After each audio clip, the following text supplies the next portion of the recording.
So here we have the Mini Cooper Clubman automatic on a 66 plate.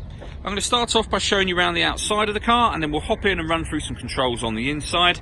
But from the outside you can see that it's a 5-door car with alloy wheels. I'll start off by showing you inside the boot, and then we can work our way around the rest of the car from there. So you see as we approach the boot that we have these out-swinging doors, reversing sensors, and then plenty of boot space as well. There is a tray section just here that can fold down to give you a flat boot, and we have a 60/40 split folding rear seat as well. Okay, so we're just going to work our way back round to the front of the car, and then we'll hop in and run through some controls on the inside. But now that we've done a full circle of it, you can see it's in lovely condition the whole way round.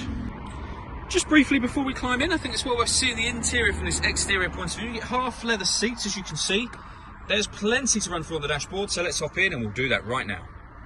Okay, so now they're inside the car, we're going to start with the dials. On the left-hand side, we have the rev counter. We then have the speedometer in the middle, and the fuel gauge on the far right-hand side. You can also see in the middle the total miles for this car, which are 7,565. You can change the information displayed above that using buttons on the steering wheel for various different bits of fuel economy information, or, if you leave it a while, a digital readout for the speedometer.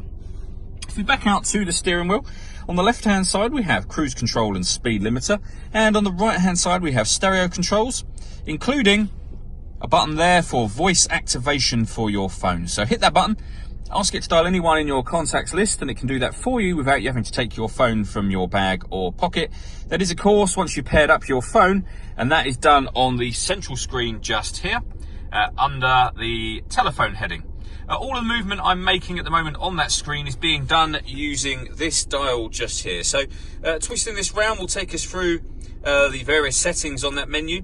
We can then push this button down. It moves to the right, left, up and down as well, like this, to take you through various menus. That becomes useful within certain menus as well. So at the moment, say if we wanted to go into telephone, we'd push that button down.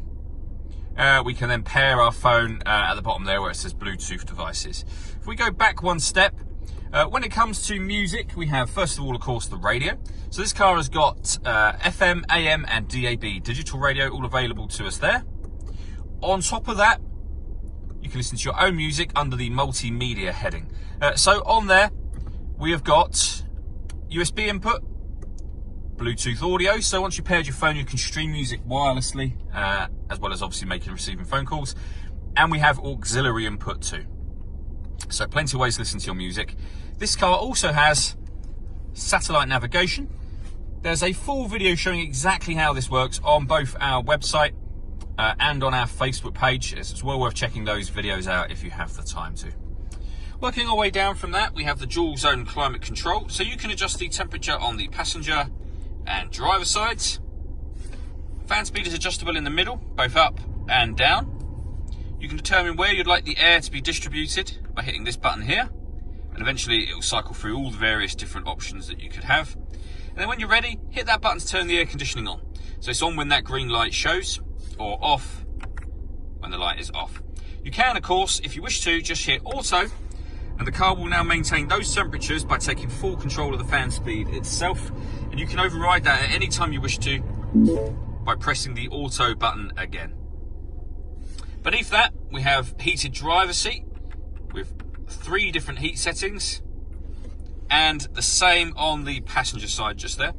And then we have these buttons underneath that. So starting from the left hand side, this turns off the stop and start. So this car is designed to cut out in traffic when it's stationary to save you fuel.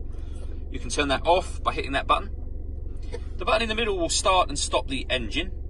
And then on the right hand side here, we can turn off traction control should we wish to.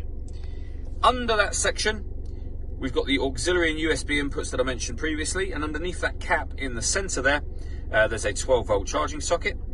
We then have 2 cup holders here. You can see the key sitting there. That's because you don't need to put it in any ignition. You just have it in the car and then hit that red tab to start the engine. And we then have the fully automatic gearbox, in front of which we have this dial. So this enables us to change the driving mode to sport, mid, as Mini call it, and then green over this side. So in sport mode, for example, it will change the way the gearbox reacts to what you do. It will make the accelerator pedal more responsive. The steering will become firmer, so it feels more direct.